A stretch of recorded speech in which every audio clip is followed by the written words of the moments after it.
কাঠবিড়ালি। এই কাঠবিড়ালির কানে কানে গিয়ে নারদ বলছে, আচ্ছা বলো তো কৃষ্ণ নামের দায়িকা শক্তি কি? এই কৃষ্ণ কথা শ্রবণ করা মাত্রই কাঠবিড়ালিটি ধপাস করে করে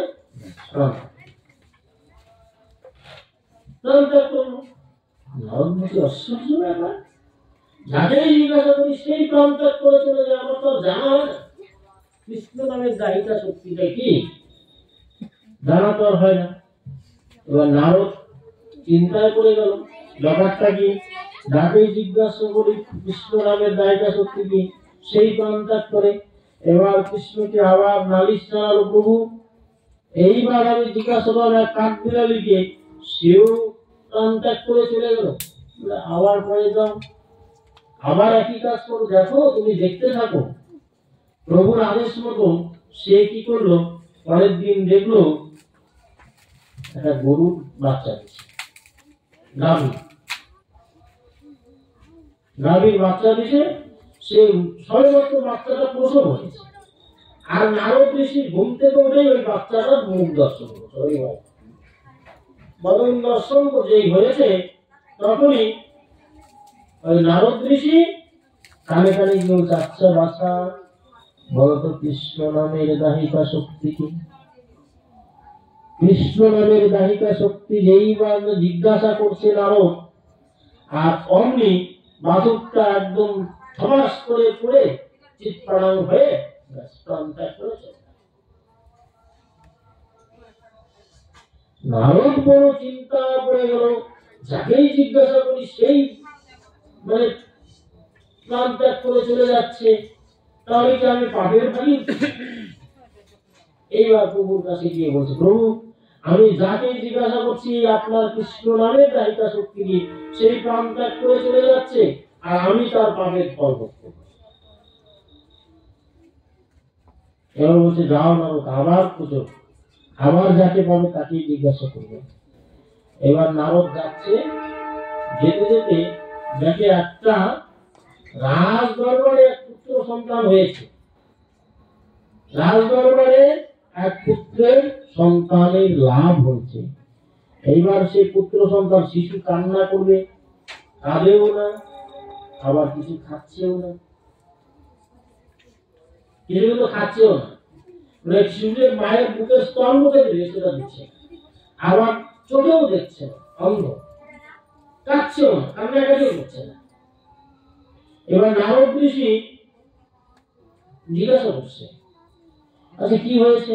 বলে রাজ দরবারে রাজার পুত্র সন্তান লাভ হয়েছে, সে চোখে দেখে না, অন্ধ, আবার সে ওই খাচ্ছেও না, আবার কান্নাকাটিও করছে, আমি কি একটু দেখতে পারি? হ্যাঁ দেখতে। রাজা মশাইয়ের কাছে অনুমতি নিয়ে ওই সন্তানকে জিজ্ঞাসা করছে, আচ্ছা বাবা বলো তো, আমি তো খুঁজে বেড়াচ্ছি কৃষ্ণ নামের দাহিকা শক্তি, তুমি কি একটু বলতে পারবে কৃষ্ণ নামের দাহিকা শক্তি কি?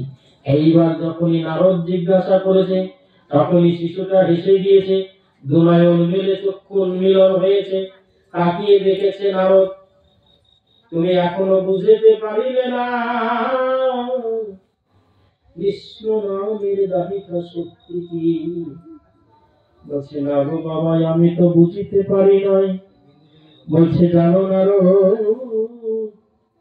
আমি ছিলাম একজন গোবরের পোকা, এই পোকা থেকে তোমার মুখে কৃষ্ণ কথা শ্রবণ করে এলাম ওই কাঠবিড়ালির রূপ। আমি যখন কাঠবিড়ালি হলাম তখনও সেই তোমার মুখী কৃষ্ণ কথা শুনলাম, তোমার মুখে কৃষ্ণ কথা শুনে জানো না মানুষ জন্মের আগে মানুষের হয় পশু জন্ম, গরুর ছুড়ে জন্ম, অর্থাৎ আমরা জন্ম নেওয়ার আগে আমাদের গাভী রূপে জন্ম হয়েছে। অর্থাৎ সেই জন্মে যখন তুমি আমায় জিজ্ঞাসা করলে সবে মাত্র আমি প্রসব হয়েছি, আর তুমি আমার কালে কৃষ্ণ মন্ত্র দিলে, আমি প্রাণ ত্যাগ করিয়া এই রাজার গৃহে এসেছি গো। তোমার মতো ভক্তের মুখে কৃষ্ণ কথা শ্রবণ করে আমি আজ নয়ন মেলে তাকাতে পারছিলাম না। সেই তুমি এসে তোমার মতো ভক্তের চরণে পেয়ে আজ তাকিয়ে তোমার বদন দেখেছি গো। নাথ বলছে তোমার মতো ভক্তের চরণ দাও কৃপা করে।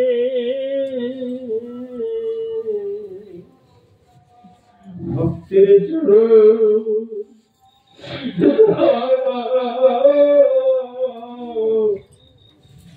কৃপা করে।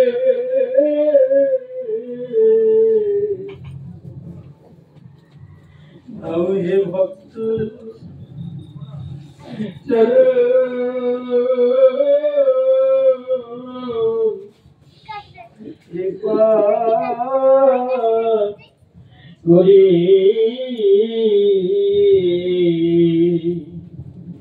কৃষ্ণ কথা শ্রবণ করে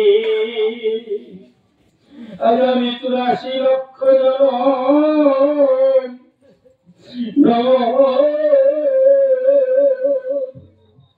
করিতে করিতে মানব কুলে এসেছি গো। দাও দাও ভক্ত চরণ ধরে দাও গো। কৃষ্ণ কথা শুনিতে শুনিতে ৮৪ লক্ষ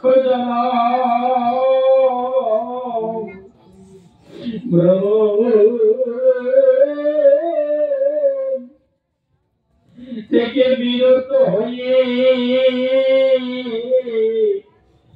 আজ মানব কুলে এসেছি গো। ওহে নারদ কৃপা করে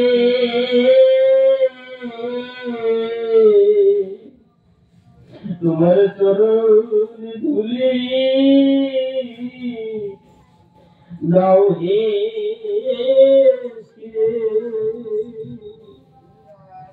ভক্ত চরণ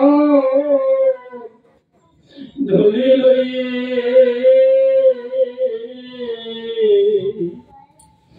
আমার এই ৮৪ লক্ষ ভ্রমণ করে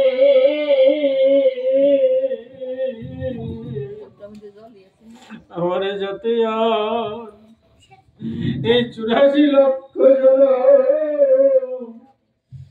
ভ্রমণ করিতে না হয়। দাও দাও ভক্ত চরণ ধুলি দাও হে।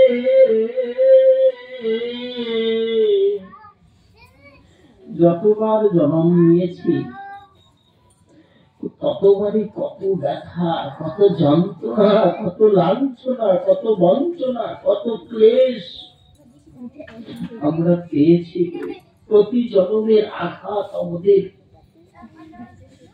আছে, প্রতি জন্মের আঘাত লাঞ্ছনা আমরা বয়ে বেড়াচ্ছি। কিন্তু কৃষ্ণ কথা শুনে নারদ ঋষির মুখে, ভক্তের মুখে কৃষ্ণ কথা শুনে সেই ভক্ত যেন নারদের চরণ তলে গড়িয়ে পড়ে গেল।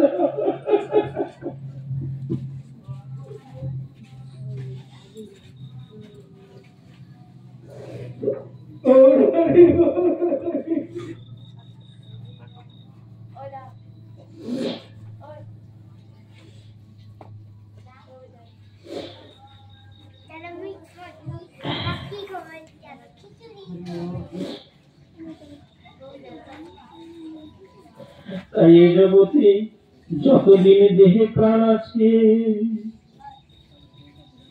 সকল ভক্তজন যেন কৃষ্ণ কথা শুনে আর ভক্ত সঙ্গ করে, ভক্তের চরণ ধুলি যেন অঙ্গে মাখে, কৃষ্ণ সবাই যেন এ দেহ লাগে গো,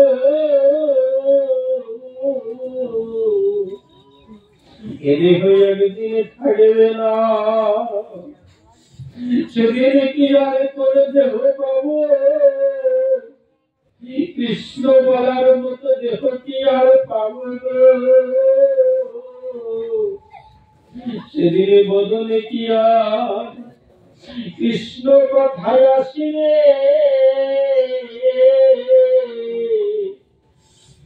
এমন দেহ পেয়েছি যে দেহ দিয়ে কৃষ্ণ কথা বলতে পারি, যে দেহ দিয়ে কৃষ্ণ কথা শ্রবণ করতে পারি, কিন্তু এমন দেহ যদি পাই সেগুলো কৃষ্ণ কথা বলার সে দেহ পেয়ে কি হবে? তাই মনুষ্য জন্ম হলো দুর্লভ।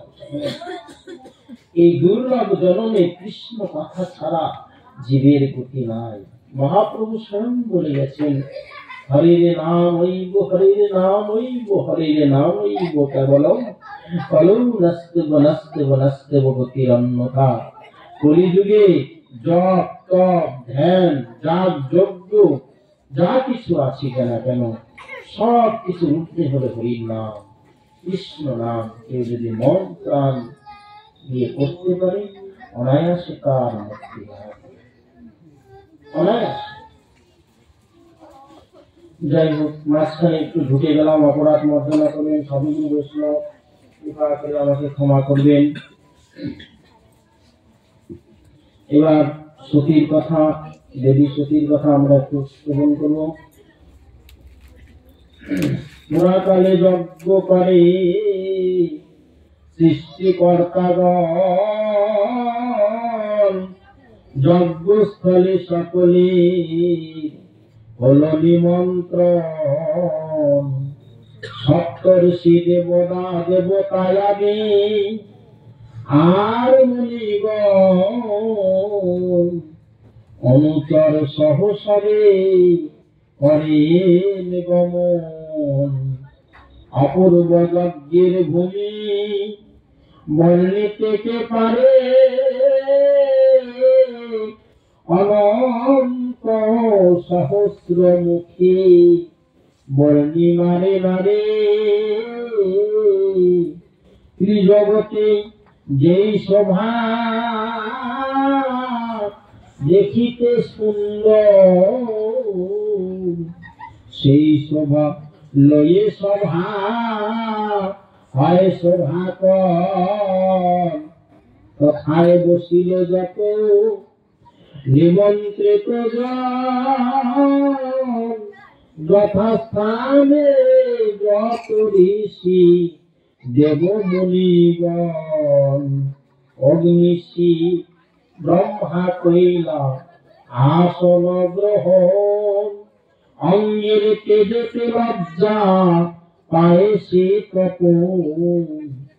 ধ্যানস্থলে প্রজাপতি দক্ষ মহাজন, প্রবেশ করেন যেন দ্বিতীয় তপন। সপ্তর্ষি প্রাচীনকালে বহু সপ্তর্ষিরা মিলে এক অপূর্ব যজ্ঞের আয়োজন করেছেন। সেই যজ্ঞে শিব ব্রহ্মা উপস্থিত হয়েছিলেন, কিন্তু এমন সময় দক্ষ সেই যজ্ঞস্থলে উপস্থিত হন। তাদের আলোয় আলোকিত যেন সূর্যের আলো অন্ধকার হয়ে যাচ্ছে। অঙ্গের তেজেতে লজ্জা পায় সে তপন। ধ্যানস্থলে প্রজাপতি দক্ষ মহাজন, প্রবেশ করেন যেন দ্বিতীয় তপন। দক্ষের হেরিয়া যত দেব ঋষিগণ মান্নার্থে উঠিল সবে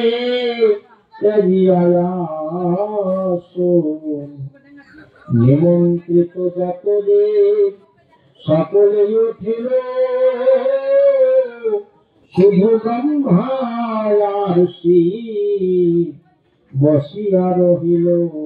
যখন দক্ষ এই সবাই উপস্থিত হলো, সমস্ত দেবতারা মিলে আসন ত্যাগ করে, আমরা যেরকম কোনো সাহেব আসলে বড় অফিসার আসলে কি করি, সে একটা ছেড়ে দিয়ে তার সম্মান দেয়, দাঁড়িয়ে পড়ে। যখন ওইরকমই দক্ষ যখন ওই সবাই উপস্থিত হলো, সমস্ত দেবতা মনি ঋষি যারা সবাই আসন ত্যাগ করে সম্মান জানানো, কিন্তু একমাত্র শিব আর ব্রহ্মা তাকে আসন ত্যাগ না করে সম্মান জানালো না। তখন শুধু ব্রহ্মা আর শিব বসিয়া রহিল, সবার পাইয়া পূজা দক্ষ প্রজাপতি ব্রহ্মার আজ্ঞায় বসে হয়ে ঋষ্টমতি। সবার অনুমতি নিয়ে, ব্রহ্মার অনুমতি নিয়ে তখন দক্ষ প্রজাপতি আসন গ্রহণ করে। হেনকালে শিব প্রতি করিল নয়ন, এবার শিবের প্রতি তার চোখ গেল, মান্য নাহি পরে শিব হইল স্মরণ। এবার মনে হলো যে আমাকে তো শিব সম্মান জানায় না, মারিল তাহাতে ক্রোধ ভাবি অপমান, শিবে চাহি কহে তবে ব্রহ্মার সন্তান। শুনো শুনো এক মনে যত সভাজন, বিশেষ কহিব আজি সাধু আচরণ। সাধুগণ যাহা করে লোকে তাহা করে, সাধুতে করিলে মন্দ মন্দ হয়ে পড়ে। এই শিবে সাধু বলি কর গুণগান, দেখো সাধুত্ব তার এই কি বিধান। সাধুর আচার শিব না করে পালন, এর করে লজ্জা পায় লোকপালগণ। সম্পর্কে আমার শিষ্য হয় মহেশ্বর, কন্যা মোর বিবাহ করে সবার গোচর। সাবিত্রী সমান কন্যা করিলাম দান, শ্বশুর বলিয়া মোর না রাখিল মান।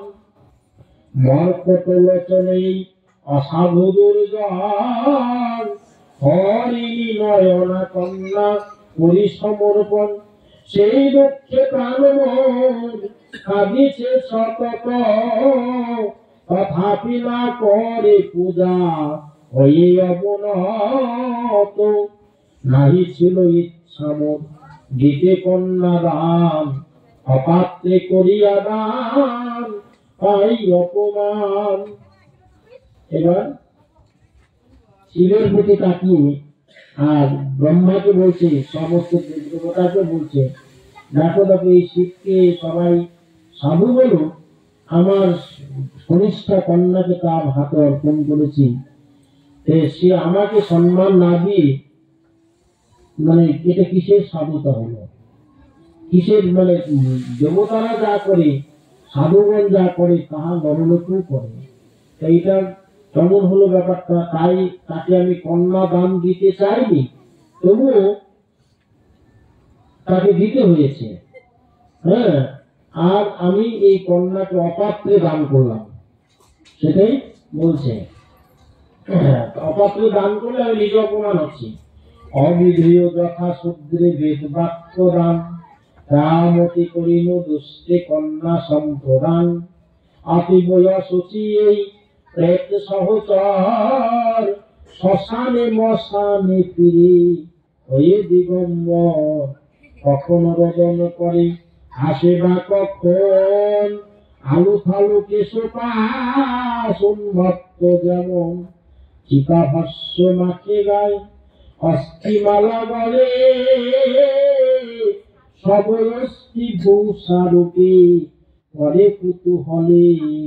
এবার শিবের কথা বলছে যে ভূত প্রেত নিয়ে থাকে, চিতাভস্য গায়ে মাখে, পাগলের মতো বেশ, হ্যাঁ, অস্থিমালা গলে মানে হাড়ের মালা, হ্যাঁ, মানে চিতাভস্য গায়ে মেখে ঘুরে বেড়ায়। শিব নাম হয় কিন্তু অশিব প্রধান। এই শিব নাম শিব হতে পারে, কিন্তু এই অশিবের মতো আচরণ।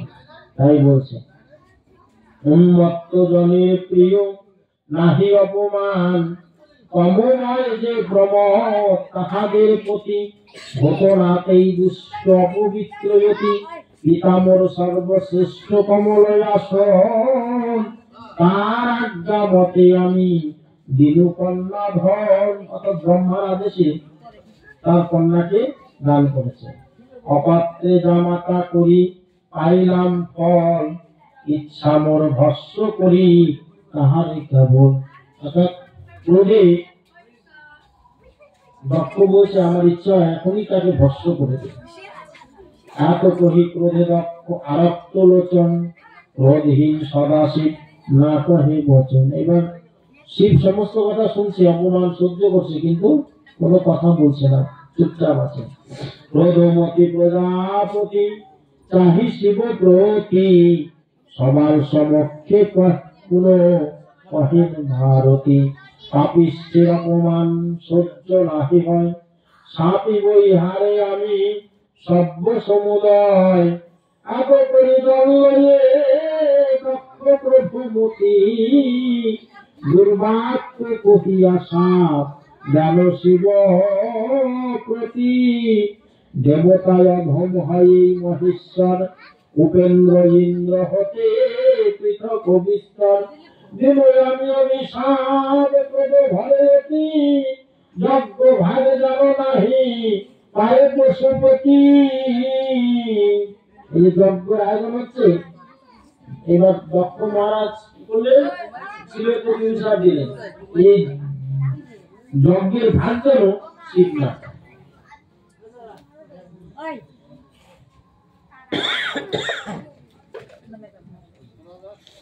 এই অভিশাপ দক্ষ দিলেন শিবকে। উপভরে দিয়া সাপ ব্রহ্মার নন্দন, অস্থির হয়ে চিত্তে কম্পিত লোচন, অচল অচল রূপে দেব মহেশ্বর, রহিলেন শান্তমতি রাজা।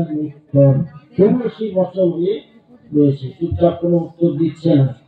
পরেতে বিদুর শুনো কি ঘটে ঘটন, অপূর্ব কাহিনী দক্ষ বিবরণ, মৈত্রেয় কহেন শোনো বিদুর শোনো, দক্ষ প্রতি অভিশাপ নন্দির বচন। এবার প্রভুর যদি অপমান হয়, সেখানে প্রভু স্থির থাকতে পারে, প্রভুর যে শিষ্য সে তো স্থির থাকতে পারে না। অর্থাৎ শিবের শিষ্য হচ্ছে নন্দী, সে তখন ক্রোধে দক্ষের প্রতি অভিশাপ দিলেন।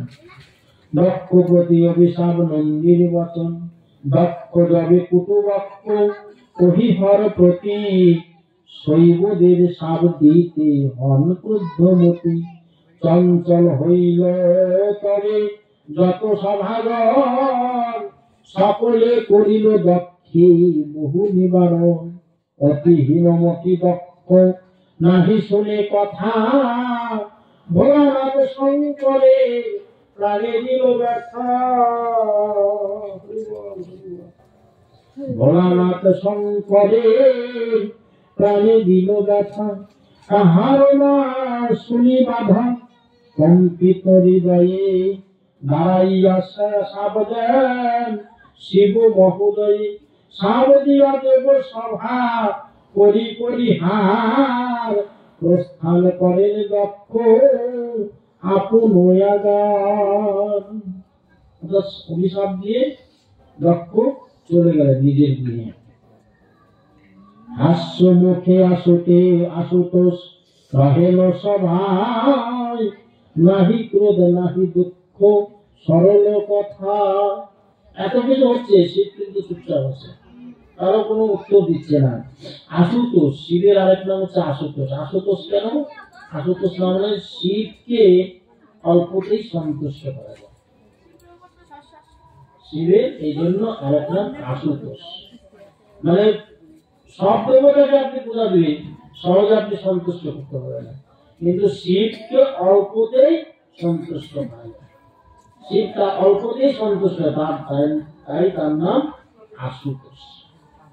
যে অল্পতেই যার সন্তোষ, তাই শিবের আরেক নাম আশুতোষ। ঠিক আছে।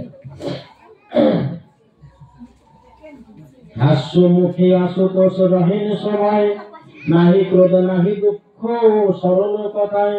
আসিল শঙ্কর পাশে নন্দী অনুচর, শিব নিন্দা শুনি সেই হয় ক্রোধপর। এবার শিবের নিন্দা তার শিষ্য শুনে তো সহ্য করতে পারছে না, দক্ষ যত নিন্দা করে গায়ে নাহি সয়। ইচ্ছা তার দক্ষ মূল্য ছিন্ন করিল, কিন্তু শিব আজ্ঞা বিনয় করিতে না পারে। দমন করিল ইচ্ছা হৃদয় মাঝারে, যখন উঠিয়া দক্ষ অভিশাপ দিল, একেবারে তার ক্রোধ জ্বলিয়া উঠিল। শিবের নামে আজ্ঞা নন্দী ক্রুদ্ধমতি, আরক্ত মারণে কহে দেবগণ প্রতি। শিবের নিন্দিয়া দক্ষ করিলে গমন, করিতে না পারে নন্দী সে ক্রোধ দমন। অর্থাৎ শিব নিন্দা করে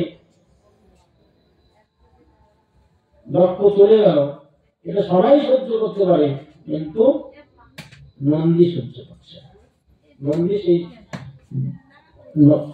সহ্য করতে পারছে না। সমস্ত দেবতাকে উদ্দেশ্যে বলছে, করিতে না পারে নন্দী সে ক্রোধ দমন। সভাজনে সম্মোধিয়া কহেন তখন, শোনো শোনো মম বাণী সর্বসভাজন। শিবের কিঙ্করামি নন্দী মম নাম, শিবের চরণ প্রান্তে কৈলাসেতে ধাম।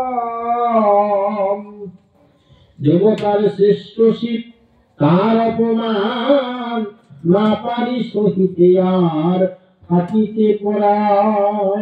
আর সহ্য করতে পারছি না, এই যে প্রাণ থাকতে শিব নিন্দা আর সহ্য করতে পারছি না। দেবশ্রেষ্ঠ ভগবান হনুমাপতি, তার অপমান করে দক্ষ হীনমতি। ব্রহ্মা বিষ্ণু মহেশ্বর আবেদগণ, অভিশাপে দক্ষতার করিল পাতন। থাকিতে জীবিত আমি শিবের কিঙ্কর, মম প্রভু অপমান হন বহুতর। বিশেষ করিয়া দেব অভিশাপ তারে,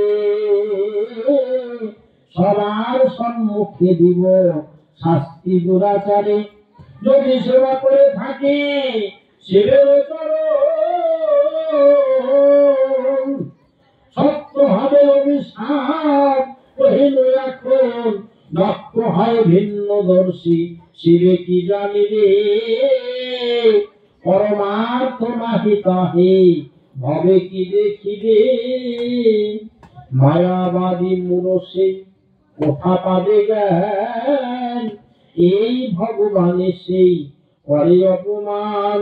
এই দোষে আমি তারে দিব অভিশাপ, করিয়াছে মোরয়তি ঘোরতর পাপ।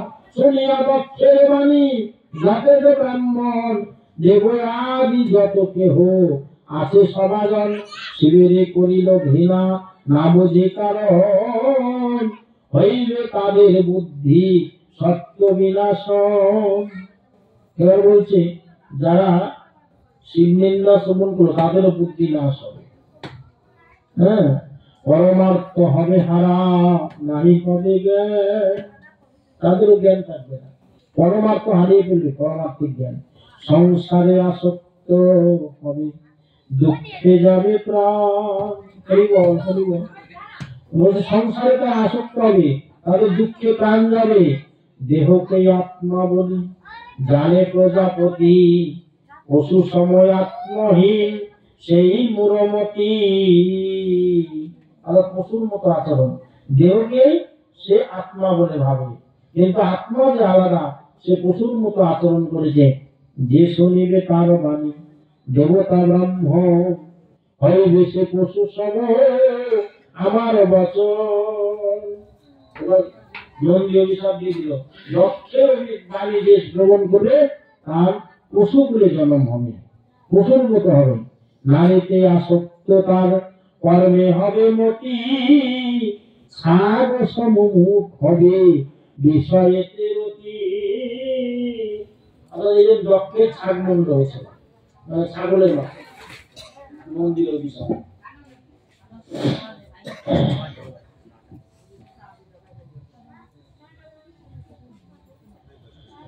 এই জানে সাবভাগ দক্ষের উপর শিব শক্তি বাণী হা শাস্ত্রের বচন। এ জগতে হরদেশী হবে যে সর্বপাপী হবে সে পাপের ভাজন। এবার মন্দির কি বলল, এই জগৎ সংসারে যারা শিবের নিন্দা করবে, শিবের বদনাম করবে, শিবের কথা শুনবে না, তারা কি হবে, তারা সর্বের পাপের পাপী হবে, মানে তারা সর্ব পাপের পাপী হবে। বহু ক্লেশ পাবে সেই দুরাত্মা মানব, জন্ম আর মরণ আদি হবে অনুভব। হীন কর্ম করিলে সে জীবিকার রাজি, দেহ ইন্দ্রিয় প্রতি হবে অনুরাগী। নিজ কর্ম ফলে সেই যাচকের বেশে, ভ্রমণ করিবে সদা দেশে ও বিদেশে। সত্য হবে এই বাণী আমার আজ্ঞায়, যদি মতি থাকে মম শঙ্করের উপায়। এবার যদি আমি শঙ্করের পায় আমার মতি থাকে, তাহলে এই অভিশাপ দিলাম তা অবশ্যই হবেই হবে। অর্থাৎ যে মানুষ শিবলিঙ্গ শ্রবণ করবে তার জনমটা দুঃখে কষ্টে যাবে, এবং তার এই যাচকের মতো মানে পতিতের মতো সে এক জনম থেকে আরেক জনমে, আরেক জনম থেকে আরেক জনমে এই বহু ক্লেশ অনুভব, দুঃখ কষ্ট তার বিনাশ হবে না। সে দুঃখ কষ্ট থেকেই থাকবে জনম জনম ধরে, শুধু এই জনমে না, জন্ম জন্ম ধরে। ধনমতে নন্দী দিয়ায় অভিশাপ ভোর, শিবের সম্মুখে রণ ক্রোধেতে বিভোর। যজ্ঞ পুরোহিত ভৃকু দক্ষের বান্ধব, সম্পর্কেতে ভ্রাতা আর মুনির গৌরব। হেনমনন্দী অভিশাপ করিয়া শ্রবণ, অন্তরে পাইয়া ব্যথা কহেন তখন। দক্ষ মম ভাই হয় ব্রহ্মার কুমার, দেবগণ প্রিয় পাত্র জগতের সার।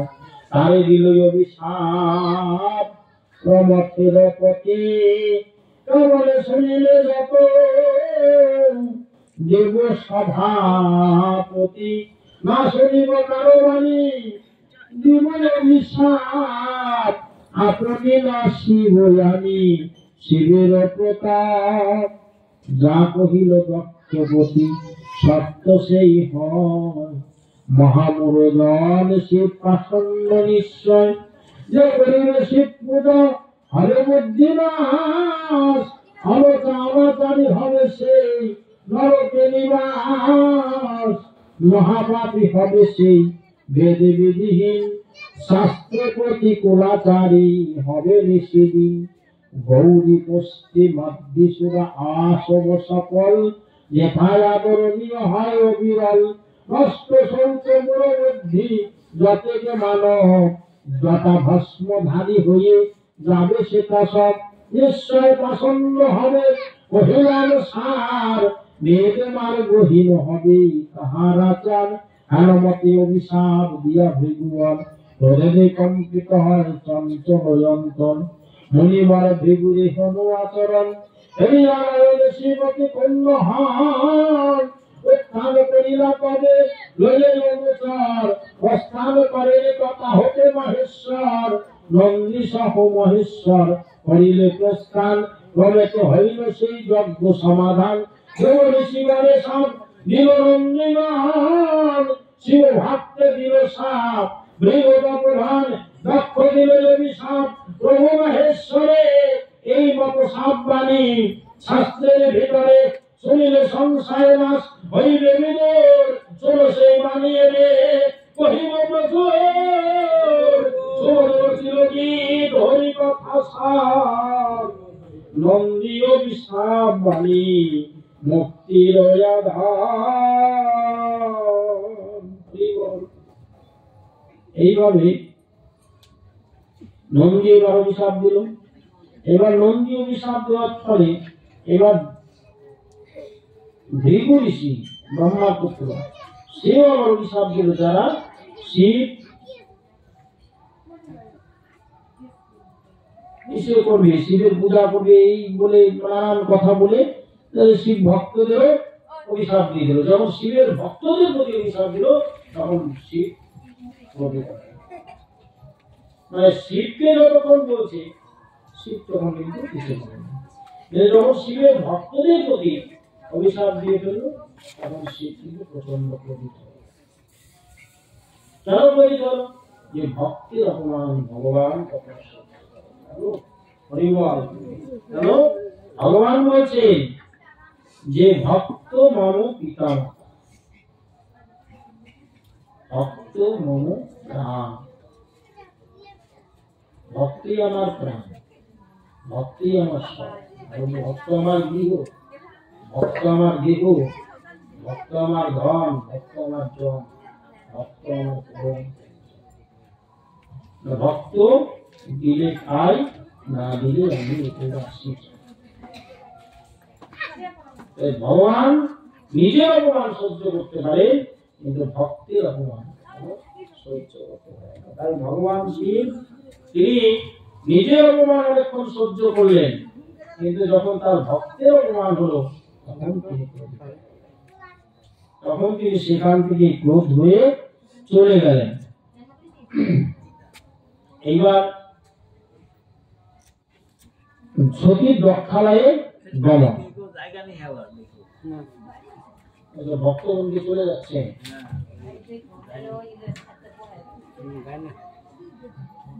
নত্রয় কহেন শোনো পুরুর কুমার, কি ঘটিল অতঃপর শোনো সমাচার। শিব দক্ষে বিবাদ রহে বহুকাল, তাহাতে স্বর্গেতে ঘটে বিপদের জাল। এটা স্বর্গের কথা, এই নরলোকের কথা না, স্বর্গের কথা। এই শিব আর দক্ষের মধ্যে এই যে গন্ডগোলটা লেগে গেল, এটা দেবতাদের মধ্যে একটা বিপদের জাল ঘটে গেল। ক্রমে জগতের স্বামী কমল আসন, দক্ষে আধিপত্য ভার করিল অর্পণ। সর্বদেব হয়ে দক্ষ গর্ব ভরে অতি, অগ্রাহ্য করেন সব ব্রহ্মিষ্ঠের প্রতি। রুদ্র রানা রাখি যজ্ঞ করে সমাপন, বাষ্পেয় পরিসঙ্গ মঙ্গল কারণ। পুনরায় হল তার যজ্ঞে অভিলাষ, বৃহস্পতি সব যজ্ঞ বেদের আভাস। এই যজ্ঞ মহাযজ্ঞ সর্বশাস্ত্রে কয়, সর্বজনে নিমন্ত্রিল দক্ষ মহাশয়। অর্থাৎ দক্ষ একটা মহাযজ্ঞ করলো, সেই মহাযজ্ঞে সবাইকে নিমন্ত্রণ করলো, কিন্তু শিবকে নিমন্ত্রণ করলো। হ্যাঁ, শিব শিবা করিতা লয়ে দেবগণ, তপস্বী মহর্ষি আর যত পিতৃজন। একে একে দক্ষ রাজ করি নিমন্ত্রণ, যথাস্থানে সমাদরে করে আনয়ন। ভূচরে খেচর যত আছে ত্রিভুবনে, সকলের যজ্ঞের কথা কহিল স্বজনে। অর্থাৎ আত্মীয় স্বজন যারা আছে সবাইকে নিমন্ত্রণ করল, কিন্তু একমাত্র শিবকে নিমন্ত্রণ করল, নিজের জামাই তাকে নিমন্ত্রণ করল না। এই দিকে কৈলাসপুরে মহেশ্বর মণি, পিতৃযজ্ঞ সুসংবাদ পাইয়ে নয়াপনি। এবার বাবা যজ্ঞ করতেছে, কন্যাকে যদি না বলে কন্যার মনে একটা কষ্ট হবে না? তার স্বামীকেও বলে কষ্ট হবে না? বাবার বাড়িতে অনুষ্ঠান, কিন্তু কন্যার কোনো খবর নাই, কন্যার জামাইয়ের কোনো খবর নাই, তাহলে এইটা কেমন দেখা, এই সংবাদ সতী পেল। সবে যজ্ঞে গিয়া লাভ করিয়াছে করিছে সম্মান, নালা অলঙ্কার আর লয়ে বহু দান। হইল তাহার ইচ্ছা যজ্ঞ দেখিবারে, জনক জননী আর সদর সবারে। এবার সতীর ইচ্ছা হলো, যাই হোক আমি তাহলে একটু যাই বাবার বাড়ি, আমার অধিকার আছে, আমি একটু গিয়ে দেখি, অনেকদিন সবার সঙ্গে দেখা সাক্ষাৎ তো হয় না, সবার সঙ্গে একটু দেখা সাক্ষাৎ তো হবে, তাহলে দেখে আসি।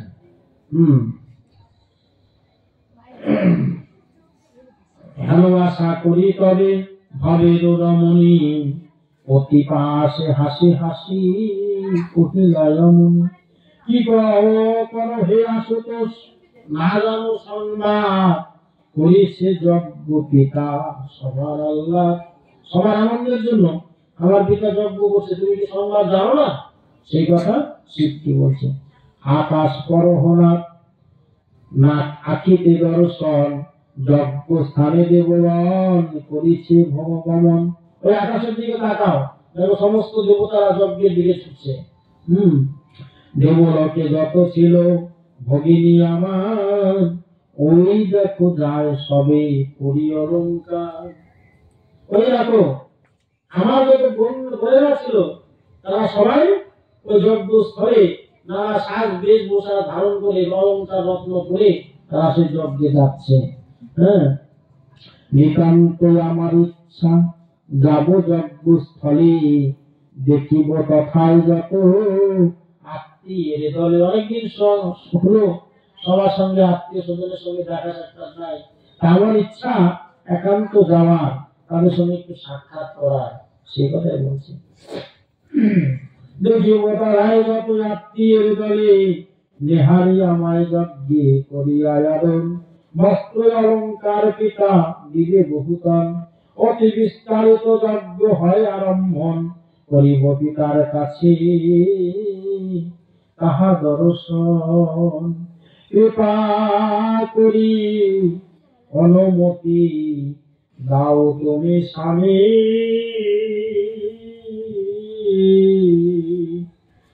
সতী কৃপা চাইছে স্বামীর কাছে, কৃপা করে আমাকে অনুমতি দাও, আমি যাবো সেখানে। পিতার ভবনে যেন যেতে পারি আমি, আমি যেন আমার পিতার ভবনে যেতে পারি।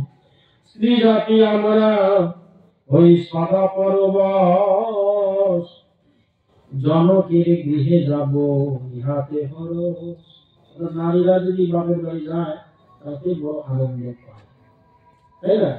প্রত্যেক নারী যারা আছে তারা সেই মর্মটা ভালো বোঝে, যে যদি শ্বশুর বাড়ি থেকে বাপের বাড়ি যাওয়ার একটা থাকে সিদ্ধান্ত, তখন সেদিন তার আনন্দের একটা সীমা নাই, সে আনন্দে থাকে। দেখিব কৃপা করি অনুমতি দাও তুমি স্বামী, পিতার ভবনে যেন যেতে পারি আমি। স্ত্রী জাতি আমরা হই সদা পরবশ, জনকের গৃহে যাব ইহাতে হরস। আমি নারী তব তত্ত্ব পাইব কি করে, অজন্মা তোমারি মেদের ভিতরে। আমি নারী হয়ে তোমার তত্ত্ব কি করে জানবো? তুমি তো অজন্মা, তুমি জন্মও নাও না, মৃত্যুও হয় না তোমার, তুমি অজন্মা, তাই তোমার তত্ত্ব তো আমি বুঝতে পারি না। তাই আমি নারী হয়ে তোমার তত্ত্ব কি করে পাবো? নাহি তব মায়া মাত্র সম্বন্ধ কাহার, কেমনে বুঝিবে তুমি দয়া ব্যবহার। অনুগ্রহ করো নাথ দাও অনুমতি, যাইব জনগৃহে ইহা মমমতি। সতীর শুনিয়া বাণী কন মহেশ্বর, কেমনে যাইবে প্রিয় তুমি পিতৃগণ। তব পিতা মোরে ঘৃণা করে নিরন্তর, নিমন্ত্রণ নাহি করে আমার গোচর। এত শুনি সতী কন শুনো প্রাণেশ্বর, বড় আশা যাব আমি নিজ পিতৃঘর। আমি তো বলছি আমার বড় আশা, বহুদিনের আশা, আমার নিজের বাপের বাড়ি আমি যাবো। আর শিব বলছে তোমার পিতার ঘরে যাবে, কেমন করে যাবে? আমাকে সে নিমন্ত্রণই করেনি, আমাকে কি করে যাবে? গুরু নাহি নিমন্ত্রণেও দোষ নাহি তার। গুরু যারা যদি নিমন্ত্রণ না করে তাও তাতে দোষ হয় না। সত্যি বলছে সচ্ছন্দে তাহার গৃহে যেতে পারা যায়। অতএব কৃপা করি দাও অনুমতি, জননী হেরিয়া হই আহ্লাদিত অতি। অর্থাৎ কৃপা করে আমাকে অনুমতি দাও, আমি অনেকদিন মায়ের সঙ্গে মাকে দর্শন করে একটু আনন্দ পাই। এত কহিয়া মুখে সতী হন স্থির, তবে হর ধীরে কন বচন গভীর। শোনো সতী তোমার প্রতি করিয়ে মিনতি, ত্যাগ করো তব আশা পিত্রালয়ী গতি। প্রাণের প্রেয়সী তুমি হও সর্বাধার, কেমনে ত্যাজিয়া মরে যাবে পিত্রাগার। তুমি আমার প্রাণের চেয়ে প্রিয় সতী, তুমি কি করে আমাকে ত্যাগ করে তোমার বাপের বাড়িতে তুমি যাবে? কেমনে ত্যাজিয়া মরে যাবে পিত্রাগার। আমি স্বামী হই তব জীবনের সার, শ্রবণ করিবে নিন্দা কিরূপে আমার। সেখানে গেলে তুমি আমার সঙ্গে নিন্দাই শ্রবণ করবে। আমি তোমার স্বামী, তুমি কি করে স্বামী নিন্দা শ্রবণ করবে সেখানে গেলে? তব পিতা ঘৃণা করে সদা মোর প্রতি, সেই হেতু তোমার প্রতি নাহি স্নেহমতি। অর্থাৎ তাই তোমাকে ভালোবাসে না, আমাকে ঘৃণা করে না, তাই তোমাকেও ভালোবাসে না তোমার পিতা। যাইলে কথায় তুমি না পাবে আদর, অভিমানে দগ্ধ হবে দুঃখে নিরন্তর। সেখানে তুমি আদর বা যত্ন পাবে না, সেখানে অপমান হবে শুধু। হ্যাঁ, তাই বলছে দেব সভা মাঝে মোরে কহি কুবচন, অভিশাপ দিল দক্ষ জানো বিলক্ষণ। অতীব গরিবিত সেই দক্ষ মহাবীর, মম প্রতি দেশে প্রাণ অতিশয় স্থির। ঐশ্বর্য তপস্যা বিদ্যা দেহ যৌবন, এই 6 গুণ সদা সাধুর লক্ষণ। 6 গুণে সাধু হয় যত সংসারী, ইহারাই পরে রাস হলে অহংকারী। 6টি গুণ থাকে সাধু, কিন্তু সেই সাধুর মধ্যে যদি একবার অহংকার ঢুকে যায় তাহলে সব নাশ। সেটাই শিব সতীকে বলছে, অহংকারে সর্বনাশ হয়েছে এখন, বিনা নিমন্ত্রণে পারে করিতে ভ্রমণ। তার ঘরে যেই করে মিশ্র সম্ভাষণ, স্নেহ পাত্রী অতিশয় তুমি যে তার।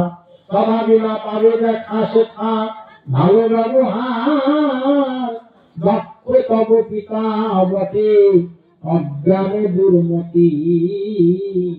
নাহি পাবে মানে প্রিয় কথা করি গতি। দক্ষের অন্তরে আছে যেই ভগবান, মনে মনে তারে আমি করেছি প্রণাম। কিন্তু সেই তত্ত্ব নাহি বোঝে তব পিতা, অজ্ঞানে আচ্ছন্ন হয় তব জন্মদাতা। প্রজাপতি যজ্ঞ বলে করে অপমান, অপরাধহীন আমি এই কি বিধান। জগন মাতা পিতা তব মোর শত্রু হয়, তাহার দর্শন প্রভু উচিত না হয়। নাহি শুনে অনুরোধ করিলে গমন, অবশ্যই অমঙ্গল ঘটিলে ঘটন। অপমান রহে সহ্য অভিমানী গলে, অবশ্য মরণ তাহে শাস্ত্রের বচনে। সেই হেতু শুন প্রিয়ে করিহে বারণ, দক্ষ যজ্ঞে প্রিয়তম না করো গমন। বলছে তুমি যদি সেখানে যাও, সেখানে গেলে অবশ্যই অমঙ্গল হবে, তুমি সেখানে যেও না। অপমান সহ্য না করতে এই অভিমানী যে জন সে মৃত্যু বরণ করে,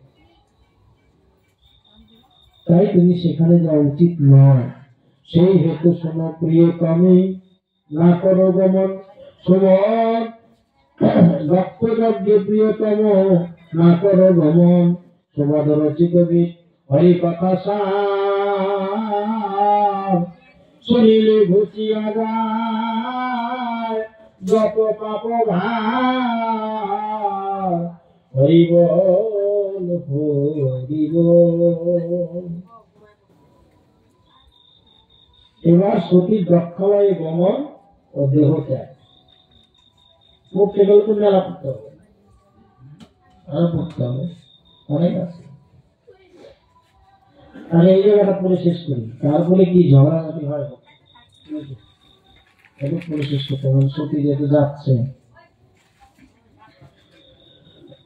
মৈত্রেয় বলেন শোনো বিদুর সুমতি, সুমতি বিদুর শিববাক্যে শঙ্করীর শান্তি হয় দূর। অসুস্থ হলেন সতী শুনিয়া বচন, যজ্ঞালয়ে যেতে তার উৎকণ্ঠিত মন। প্রেম স্নেহে দরদ হলো সতীর অন্তর, নয়নে মাঝারি বাড়ি ঝরে দরদ। অভিমান স্বামী প্রতি হইল উদয়, ক্রোধের সঞ্চার কহে তবে প্রকাশ। অর্থাৎ স্বামী বাধা দিচ্ছে, স্বামী বাধা দিলে কি হয়, নারী জাতির তখন অভিমান হয়, ক্রোধ হয়, ভিতরে ভিতরে রাগ হয়। হ্যাঁ, সেই অবস্থা সতীর হয়েছে। ক্রোধের আগুনে ক্রমে জ্বলিল নয়নে, যেন ভস্ম পরিবারে দেবতী লোচনে। এক স্ত্রী জাতি তাহে ইচ্ছা জাগে মনে, জননীর কাছে যাবে পিতার ভবনী। সেই আশা ভরে সতী রাজিলেন পতি।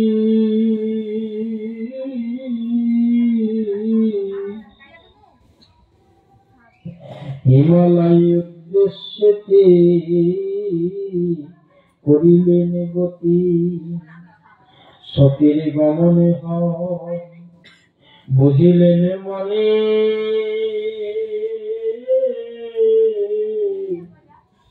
অবশ্যই অমঙ্গল ঘটিবে ভুবনে। এবার অনেক সময় কি করে, স্বামীর কথা না শুনেই নারী জাতি চলে যায়, তখন মানে রাগে। কিন্তু যখন শিবের কথা না শুনেই তার মনে যাওয়ার জন্য একান্ত ইচ্ছা সতী, কিন্তু সতী চলে যাচ্ছে, শিব জানতে পারল যে সতী তাকে ত্যাগ করে চলে যাচ্ছে। কিন্তু তখন হর বুঝতে পারলেন, মহাদেব বুঝতে পারলেন এই বিশ্বব্রহ্মাণ্ডে একটা অমঙ্গল অঘটন সৃষ্টি হতে চলেছে। অমঙ্গল হচ্ছে সতী দেহ অপমানে হইবে বিনাশ, অনিবার্য এই কার্য নাহি কারো আশ। সতী অপমান সহ্য করতে না পারে নিজেকে ত্যাগ করে দেবে, এটাই শিব বুঝতে পারছেন। প্রবল মানিয়া মনে আপনি শঙ্কর স্মরণ করেন নিজ বহু অনুচর। এবার শিব কি করলেন, যে নিজে যাবেন না, তখন তিনি তার অনুচর যারা মন্দির ভিঙ্গি সাঙ্গ ছিল তাদেরকে বললেন তোমরা যাও, সতীর সঙ্গে যাও। আজ্ঞান সবাকারে সাজাইতে সতী, সবিতা হইলে জানো তার হয় গতি। এবার সতীকে সাজা টাজা তখন সবাই মিলে চলে গেল। সাজাইয়া বিশলে ধাইল সত্য, কেহ মাল্য কেহ পুষ্প কেহ অলঙ্কার। কেহ বাবা গায়ে বাদ্য আনন্দ অপার মহাসমারোহে সতী গান পুত্রালয় ক্রমে গান যথা সেই মহাযজ্ঞ হয় অপূর্ব শোভায়তান উপদিল দেশ সুচারু চিকন কান্তি মনমত বিবশতা হয়ে সতী নানা অলঙ্কারে প্রবেশ করিলা ক্রমে পিতা রাজনী ক্রমে সতী আগমন হইল প্রচার লইতে তাহারে কেহ নহে আনুসার। সবাই জানতে পারলো, আত্মীয় স্বজন বোনেরা জানতে পারলো যে সতী আসতেছে, কিন্তু কেউ তাকে আগিয়ে নিয়ে আসার জন্য কেউ গেল, তাকে সম্মান দিয়ে নিয়ে আসবে যে ভালোবেসে কেউ গেল না। তথাপি গেলেন সতী যজ্ঞের সভাতে, তবুও সতী যজ্ঞের সভাতে গেলেন। দেখিলেন পিতা তথা দেবগণ সাথী, দেবতাদের মাঝে তার পিতা আছে। অপূর্ব দেহের কান্তে কখনো না যায়, শত চন্দ্র শত সূর্য উদিত তথায়। অর্থাৎ সমস্ত দেবগণ যেখানে উপস্থিত, শত চন্দ্র শত সূর্য সেখানে উপস্থিত। মুনীন্দ্র যোগেন্দ্র তথা বশীবরণ মধ্যস্থলে প্রজাপতি করে যজন। সতীর নিহারি পিতা না করে আদর, সেই হেতু সভাসদে ভাবে তার পর। আবার পিতাই যদি যেখানে আদর না করে কন্যাকে, আর পাড়াপড়শি আত্মীয় স্বজন তারা তো কেউ আদর করবে না, তাই না? সেই অবস্থা সতীর হয়েছে। সেই হেতু সভাসদে ভাবে তারে কোন, কেহ নাহি মুখ তুলি চাহে তারে প্রাণে, শুভাশুভ বার্তা নাহি পুছে কোন জলে, স্বভাবে কুমুলাসী জননী তাহার কন্যারে নেহারি কাঁদে হৃদয় আবার। মা তো থাকতে পারে না, মা ভালোবাসে কন্যাকে, সন্তানকে। মা কন্যাকে দেখে তার বুকের ভিতরটা কেঁদে উঠছে। আর আর কন্যা সহ লয়ে অলঙ্কার সতীর লইতে আসে এই অনুসার। কেহ তারে কোলে করে, কেহ বা চুম্বন, কেহ বা প্রেমেতে কাঁদে কারো মুগ্ধ মন। কিছুতেই সতী হর্ষ নাহি পান প্রাণে, বিমর্ষ হইলে তিনি পিতৃ অপমানে। মানে সবাই তখন, মা যখন আদর করছে ভালোবাসছে, সবাই ভালোবাসছে, কিন্তু তবুও তার আনন্দ হচ্ছে না, এবং বাবা তাকে ভালোবাসে নিত, হ্যাঁ, সে আনন্দ পাচ্ছে না। সরতাজি পিতৃ পাশে করে নিগমন, যজ্ঞের প্রতি প্রজাপতি ছিল সেই স্থলে। যত দেব মুনি ঋষি আছে দলে দলে, সকলেরই যজ্ঞ ভাগ রাহে সুকুমান। কেবল হরের কথা হয় অপমান, নাহি তার যজ্ঞ ভাগ নাহি নিমন্ত্রণ। পিতা নাহি তার প্রতি করে সম্ভাষণ, ইহাতে সতীর মনে ক্রোধের উদয় হইল, তাহাতে জানো অকালে প্রলয়। ক্রোধবন্দী ভয়ঙ্কর হয় প্রজ্বলিত, হেরিয়া সে অগ্নি সবে হইল কম্পিত। সতীশ মহাতেজ সহসা তখন, অদ্ভুত হইল ভূত ভীষণ দর্শন। দক্ষের বোধিতে যায় সেই ভূতগণ, সতী রানী তাহাদের করে নিবারণ। অলঙ্কার সভাকারে সকরি সম্ভাষণ, বরিশার স্রোত সম কহেন বচন। অতি সম সরম প্রিয় সন্তোষ আধার, একমাত্র পিতা দেশ করে তাহার। যিনি সর্ব বিশ্ব ব্রহ্মাণ্ডের মালিক ভগবান শিব, সবাই তাকে ভালোবাসে, সবাই তাকে আদর করে, একমাত্র আমার পিতাই তাকে সহ্য করতে পারে। সেই কথা সতী বলছে, একমাত্র পিতা দেশ করেনি তাহার, সর্বপ্রভু মহেশ্বর নিখিল কারণ, তদুপরি দেশ করা মহাবিড়ম্বন। সভার জগতে রাত্র তিন ভাবতার, উত্তম মধ্যমার অধম বিচার, আপনার প্রমাণকে বিচারি দুজন, গুণকে দোষ বলি করই গণন। অবসর আলতার সংসার মাঝার, কহিলাম শাস্ত্র মতে এই বাণীসার, পরদস্য বলতে যে করে বিচার, মধ্যম স্বভাবিকারে কহে শাস্ত্রকার, সামান্য পাইলে গুণ যে হয় সন্তোষ, যেই জনে সংসারে নাহি দেখে দোষ, এ সংসারে সেই জন সর্বোত্তম হয়, যেই গুণ একমাত্র মহেশ্বরের। এমন আমার প্রতি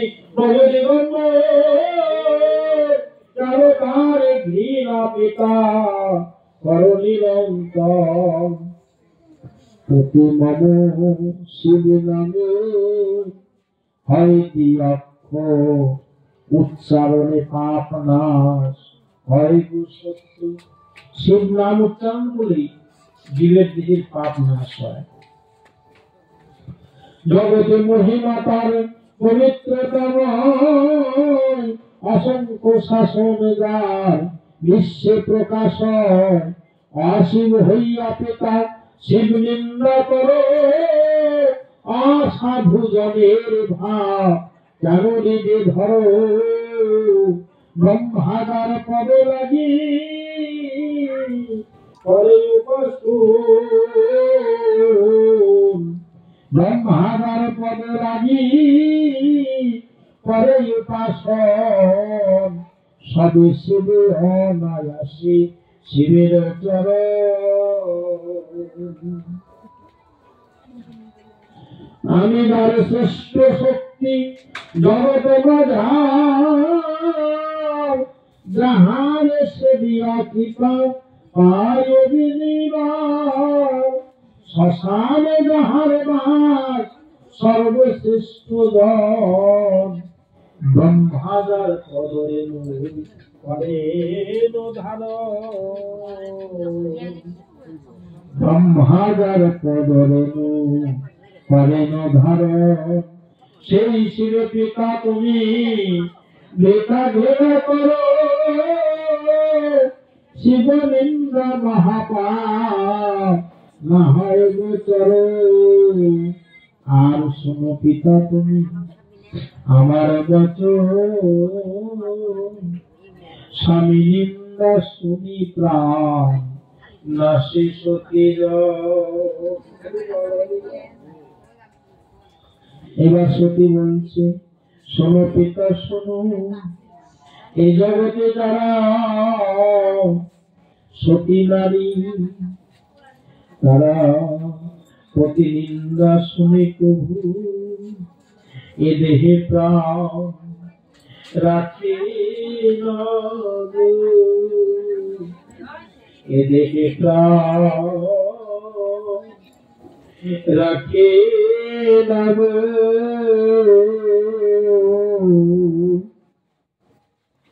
সতী নারীরা প্রতি নিন্দা শুনে তারা এই দেহে আর প্রাণ ধরে রাখে না গো, তাতে নারীর মহা পাপ হয়। তাই বলছি,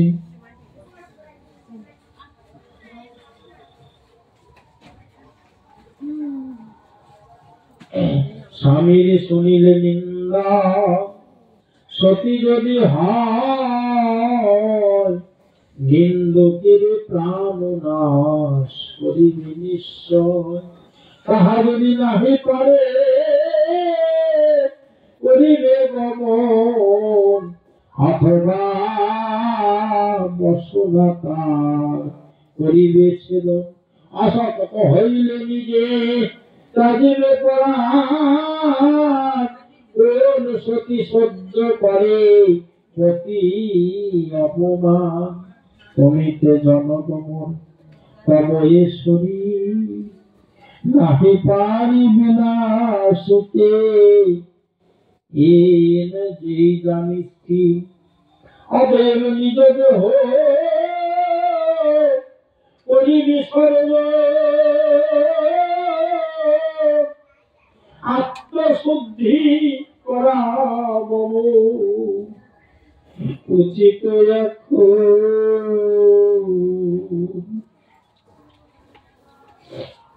সতী বলছে প্রতিনিন্দা শুনে আমার দেহ খিচিলা আর তুমি মোর পিতা তোমাকেও তো কিছু বলতে পারবো না কারণ এই দেহটা তুমি আমায় দিয়েছ তাই আমার প্রাণ ত্যাগ করা ছাড়া আর করতে পারি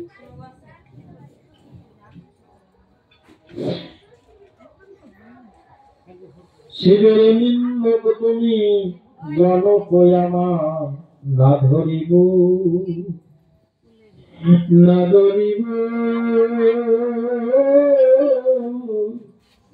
আরে আমি এই দেহ এ দেহে প্রাণে না ধরিব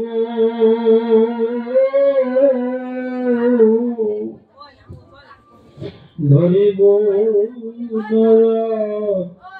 এ দেহে প্রাণ পূজনে আপনি পিতা কহিলাম সার সেই হেতু এত লজ্জা জগতে আমার পাপ হতে জলমজার পাপেতে নিলয় দিকে দেহ এই পাপিহা পাপের আলয় পিতা তুমি পাপ কাজ করেছো আর সেই পাপ দেহ আমার হয়েছে তোমার পাপ থেকে তাই আমি পাপ দেহ আর রাখবো না দক্ষের নন্দিনী বলে করিলে আহ্বান শিবনিন্দায় উঠিমনি ফেটে যায় প্রাণ অতএব এই দেহে নাহি মমতা অবশ্য জীব ইহা সমাকার না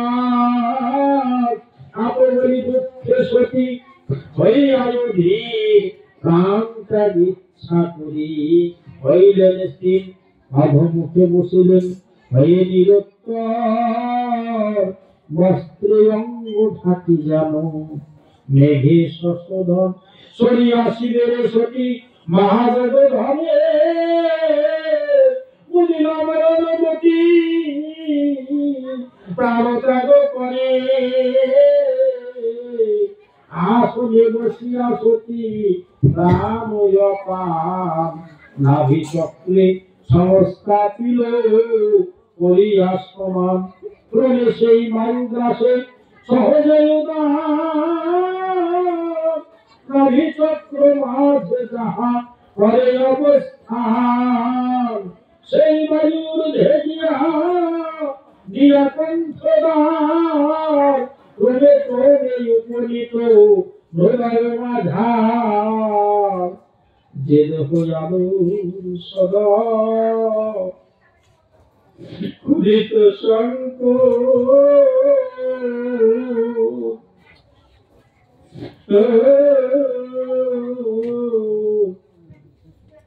ত্যাজিতে করিল ইচ্ছা সেই কলিব অতি অপমান শুনি সে সতী রমণী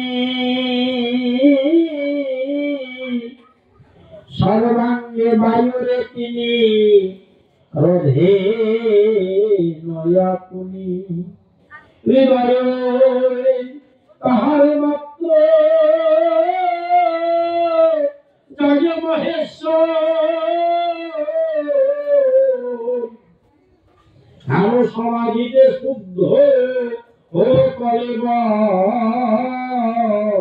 যোগাগ্নিতে কোনো কাম হল অগ্নিময় ভাব শূন্য দেহ তার প্রজ্বলিত হয়, সেই ভাব সরে করে হাহাকার। জল জল সতী বলি করিল চিৎকার, দুষ্টমতি প্রজাপতি পাষাণ নিশ্চয়, তা না হলে প্রাণ সমা কন্যা নাশ হয়। কামতে উঠিল দোল হার হাহাকার, পুরো জলে কম্পান্বিত করে হার আর হাহাকার, পুরো জলে কম্পান্বিত দক্ষের আগার। গতি নিন্দা দুঃখে সতী কাজিলেন প্রাণ, প্রজাপতি সম্মুখেতে যথাযোগ্য স্থান। দেখুন আমাদের প্রাণটা কেমন ভাবে বেরোয়, আর সতীর প্রাণটা স্বইচ্ছায় কিভাবে বেরোচ্ছে। তিনি কি করলেন, এই যে আমরা বায়ু দেহের ভিতরে সমস্ত বায়ু বন্ধ করলেন, এক জায়গায় স্থির করলেন। বায়ুটাকে প্রথম দিকে ধ্যানের মাধ্যমে তিনি নাভি চক্রে আনলেন, হৃদয় চক্রে আনলেন, তারপরে এখানে আনলেন, ভুঁয়ের মধ্যে আনলেন, তারপরে রন্ধ্রে আনলেন, রন্ধ্র থেকে প্রাণ বায়ু ত্যাগ করলেন। এটাকে আমাদের পক্ষে সম্ভব। দেহটা নশ্বর, দেহটা একদিন থাকবে না। সে যেভাবেই হোক প্রত্যেকেই একদিন না একদিন দেহ ত্যাগ করে দেহ জগতের মায়া ত্যাগ করে যেতে হয়। আচ্ছা, এই জগতে আমরা যে আছি, দেহটাকে বড় ভালোবাসি, ভালোবাসি না? আপন দেহ সবাই ভালোবাসে, কত আদর করি, কত সাবান মাখাই, কত তেল সাবান, কত চুলো পাউডার সবই নেই। কিন্তু এমন দেহ, পচা দেহ গো, যে দেহের কোনো দাম নেই, কোনো দাম থাকবে না একদিন। গরু যদি মারা যায় তবু গরুর চামড়া, ঘাস, ঢোল বা অন্য কিছুতে কাজে লাগে, কিন্তু আমার এই দেহটা এমন, এ দেহ থেকে প্রাণ পাখি চলে গেলে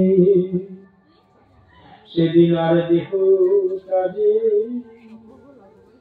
আসবে না গো। সেদিন দেহ আর কাজে লাগবে না গো। তাই সময় থাকতে দেহটাকে গোবিন্দ পদে, কৃষ্ণ পদে লাগিয়ে দাও। এ দেহের প্রাণ পাখি যেদিন এ দেহ ছেড়ে পলাইয়ে যাবে,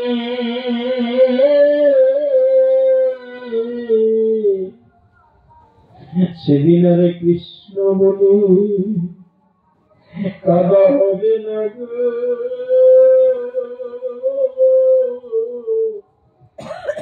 এ দেহে যতদিন আছে প্রাণ,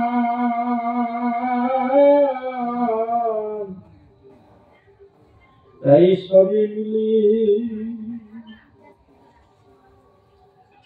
কর কৃষ্ণ জয় গান। জয় জয় নাথ জয় কৃষ্ণ কর জয় গান।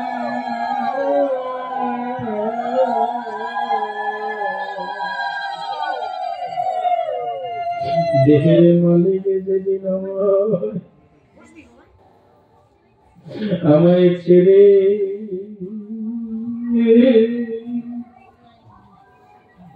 যাবে চলে,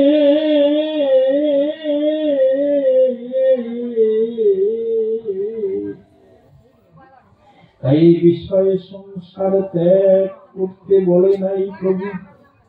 এই বিষয় সংসার থেকে, বিষয় সংসারের মায়া না করে বিষয় সংসারে ডুবে থাকো, কিন্তু বিষয় সংসারের জন্য কেঁদো না। বিষয় সংসারের জন্য না কেঁদে সবাই মিলে একবার কৃষ্ণ বলে কাঁদো গো। এ জগতে বিষয় বলিতে যাহা আছে তাহা কোনদিনই তোমার কাজে আসবে না গো।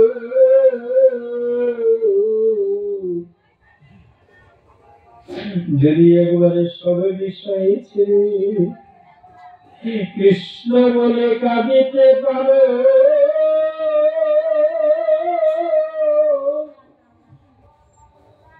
শেষের দিনে দীনবন্ধ হয়ে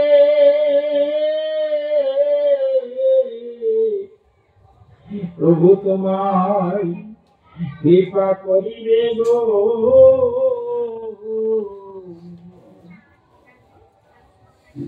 তাই এই জগতে বিষয় সংসার ত্যাগ মন থেকে সমস্ত শুদ্ধ করে এই জগৎ সংসারের জন্য না কেঁদে, এই বিষয় সংসারের জন্য না কেঁদে, স্ত্রী পুত্র কন্যা তাদের জন্য না কেঁদে, ধন দৌলত টাকা পয়সা মুখের জন্য না কেঁদে সবাই মিলে একবারে কৃষ্ণ বলে কাঁদো। যদি কৃষ্ণ বলে কাঁদিতে পারো, শেষের দিনে যাওয়ার পথটা ভালো হবে গো। কৃষ্ণ বলে কাঁদো, গৌর বলে কাঁদো, হরি বলে কাঁদো, শিব বলে কাঁদো, যে যাকে ভালোবাসো। আমাদের ধর্মে অনেক দেবতা, কিন্তু সব দেবতাই কি তুমি যদি সন্তুষ্ট করতে পারো তোমার লাভ আছে। প্রভুকে সেবা করাই আমাদের ধর্ম। মনুষ্য রূপে এসেছে। কেউ কালী ভক্ত, রামকৃষ্ণ পরমহংসদেব কালী আরাধনা করেছে, মার্কণ্ড ঋষি শিব আরাধনা করেছিলেন, নারদ ঋষি হরি আরাধনা করেছিলেন। তাহলে কেউ কি বিফলে গেছে? তাদের প্রত্যেকেরই জন্ম সফল হয়েছে। আর ইহ জগতে তার শরণার্থ করে আমাদের কাছে তাদের কথা স্মরণ করা মাত্রই এই জীবের সমস্ত পাপ থেকে মুক্ত হয়ে যায়, তাদের কথা শ্রবণ করা মাত্র। তাহলে এই জগৎ সংসারের জন্য কেঁদে লাভ নেই। মায়া ভাব, শুধু মায়া। এই জগতে মায়ার দিন আমাদের ত্যাগ করতে হবে, করতেই হবে। আপনি না চাইলেও ত্যাগ করতে হবে। কেউ যদি কন্যা বিবাহ দেয়, কন্যার মায়া,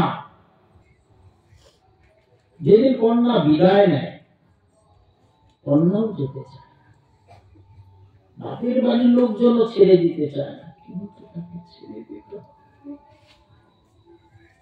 সেদিন আর মায়া থাকলেও মায়াটাকে ধরে রাখা যায় না। তাই আমার দেখি এই পাখিটা যদি একদিন হয় ফাঁকি দিয়ে যাবে, আমি কত চেষ্টা করব, ডাক্তার দেখাবো, কতই ওষুধে খাবো, এই দেহে প্রাণটাকে টিকিয়ে রাখার জন্য। যেদিন আমার প্রাণ পাখি বলবে আর আমি এই দেহে থাকিতে পারিব না,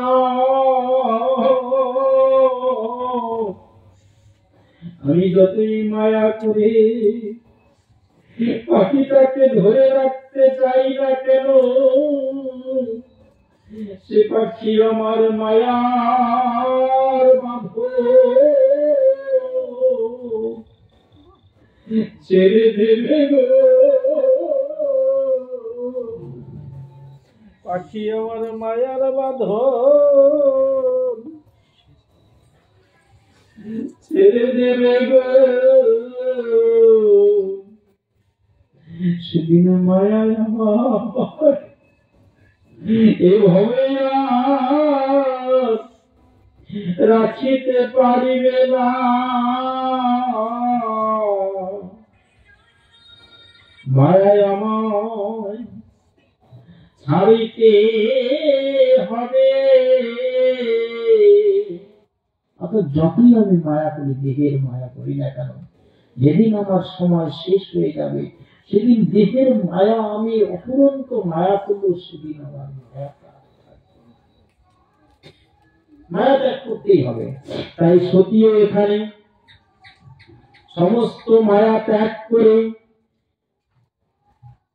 তিনি দেহ ত্যাগ করলেন।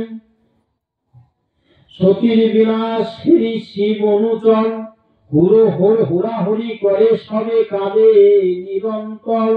অর্থাৎ শিবের যত অনুচার ভক্তগণ ছিল, মায়ের মৃত্যু সংবাদ শুনে, দেহ ত্যাগের কথা শুনে তারা হুড়াহুড়ি করতে লাগলো, প্রাণ ত্যাগের কথা শুনে তারা কাঁদতে লাগলো। দক্ষের না সেতে করে অস্ত্র বলিশন, কেহ যজ্ঞস্থলে করে ভীষণ গর্জন। যজ্ঞ বিঘ্ন হেরি ভৃগু মহাতপধন, রিভু নামে দেবগণে করে উৎপাদন। শিব অনুচরে নাশ করিতে তখন, অবহেলে জানাজ্ঞায় আনন্দিত মন। ব্রহ্মতেজ বলে সেই দেবতা নিকর, শিব অনুচরে গ্রাস করিতে তৎপর। ভীষণ বিপদে হেরি যত অনুচর, ইতস্তত পরায়ণ করে অতঃপর। প্রাণহীন সজিল করি যজ্ঞ স্থলে, রাহুগ্রস্ত শশী জান লোটায় ভূতলে। চতুর্দিকে হাহাকার উঠিল চিৎকার, অকালে প্রলয় যেন ঘটিল আবার।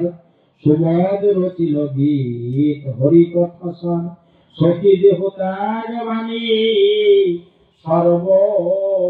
সর্বযোগসার। হরি বল, হরি বল। তাহলে এখানে কি পাঠ বিশ্রাম থাকবে? আরো তো আছে, কিন্তু এত তো আপনাদেরও সময় মূল্য আছে। অনেক রাত হয়ে গেছে, কয়টা তো বাড়িতে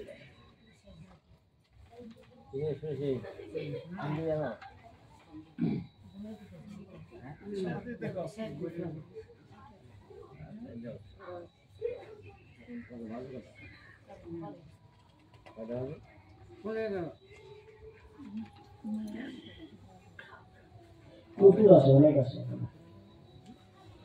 অনেক আছে। আপনারা যা বলবেন। মাঝখানে একটা কাজ করি, এটা মানে ওই যুদ্ধ সুবিধা লাভ নাই, আমাদের এই মাঝখান থেকে মানে কোন জায়গায় যেতে হবে দেখি। ব্রহ্মার নিকট দক্ষ বিনাশ সংবাদ প্রদান ও তৎকর্তৃক শিবের আরাধনা, এইটুকু শেষ করে আমরা বিশ্রাম নিতে পারি। মানে মাঝখানে পড়তে গেলে আরো অনেক টাইম, অনেক সময় বসে থাকতে হবে। দক্ষ রাষ্ট্র হবে, দক্ষ যজ্ঞ সমাপন।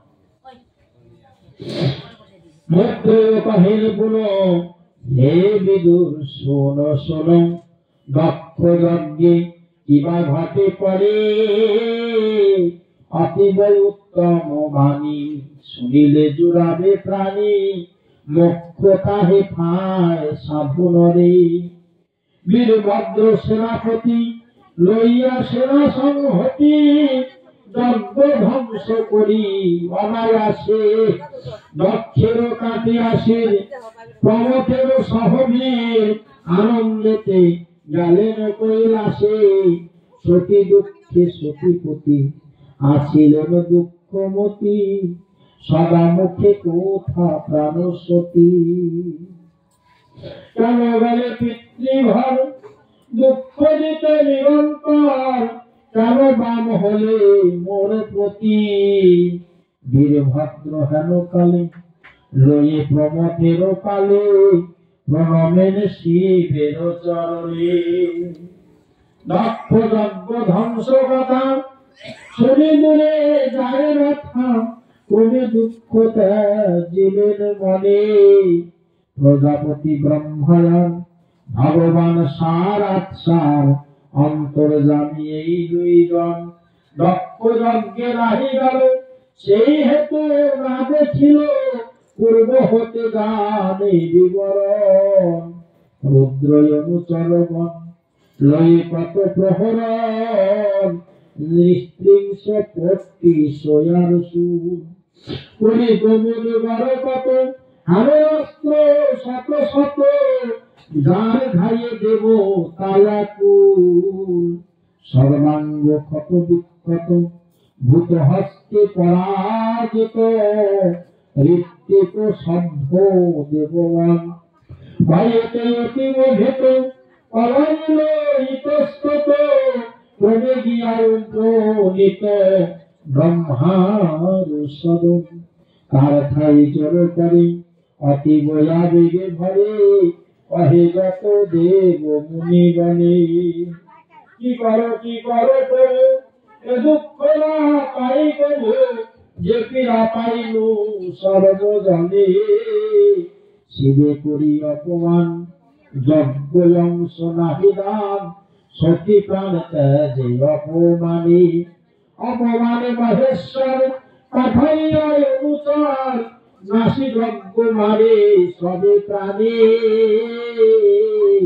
দক্ষের কাটিল শিব শস্ত্রহীন ভৃগবীর ভবদেব হারায় নয়ন কাহার নইল প্রাণ ভঙ্গ করে যজ্ঞস্থান কুশলের দন্ত উৎপাটন যজ্ঞ নাহি হইল শেষ পাইল সকলে ক্লেশ প্রাণনাশ হল সমাকার পীড়ায় না বাঁচিয়ার হরপতে বাঁচা ভার কর দেবের প্রতিকার আপপতি দেবগণ দেখায় অঙ্গ পীড়ন কারো শির কাহার চরণ কাহার ভাঙ্গিল হস্ত কেহ ভয়ে মহাপ্রস্ত কারো দগ্ধ ভয় দুনয়ন কোন ঋষি যথাহীন কারো নাহি সুস্মুচিন কারো আশার কর্ম নাই কাহারো চিরিল চির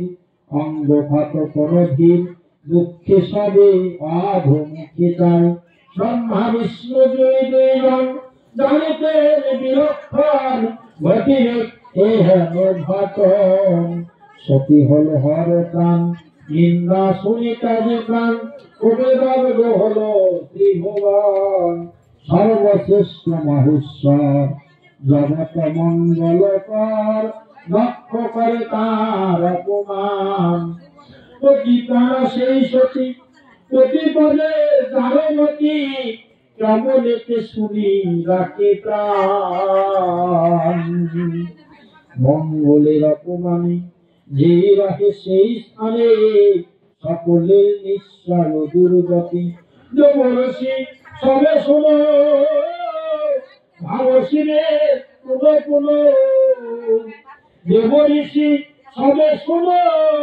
ভাবসিরে পুনঃ আশুতোষ দিবে নমপতি আশুতোষ দিবে নমপতি জ্ঞান আধার যিনি প্রজাপতি মহামণি দেবতার দুঃখ শুনি মানি সম্মধিয়া দেবগণ ধীর বাক্যে পদ্মাসন কহিলেন মধুর বচনে অপরাধ যদি করে তেজস্বী পুরুষ বলে প্রতিশোধ তার নাহি হয় জানিবে দেবতাগণ চেষ্টা হয় অকারণ ফল তার অকল্যাণময় নামে যিনি হন হন সর্বশ্রেষ্ঠ যজ্ঞেশ্বর যজ্ঞে তার নাহি দিলে অংশ অবশ্য ঘটিবে দুঃখ মঙ্গল বিহনে সুখ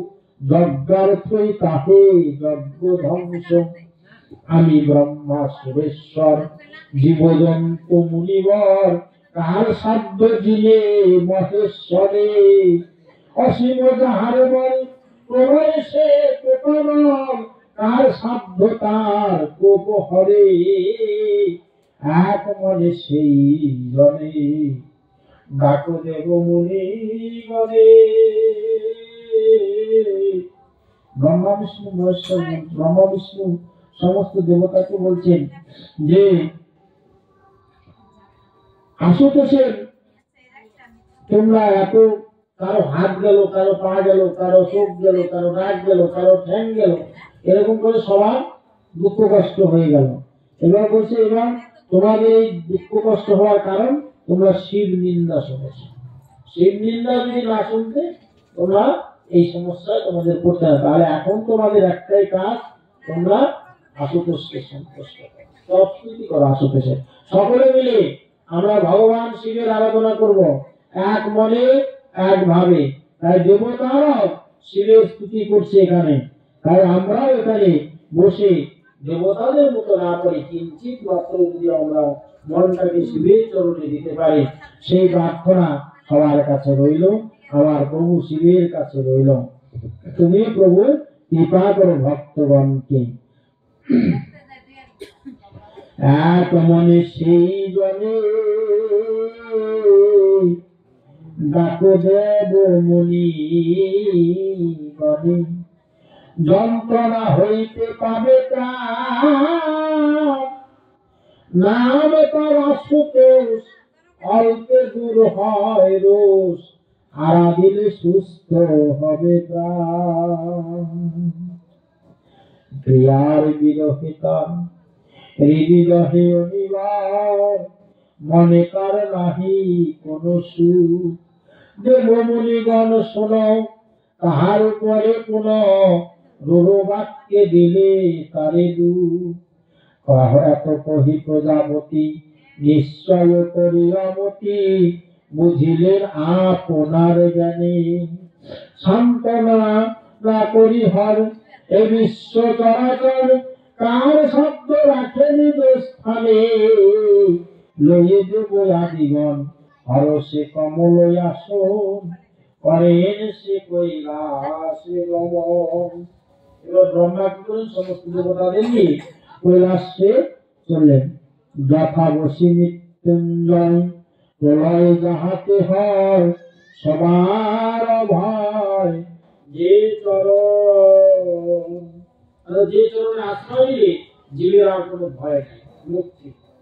সেই কথাই বলছে, জীবের আর কোনো ভয় নাই সেই চরণ থেকে পড়া, সে জীবের মুক্তি।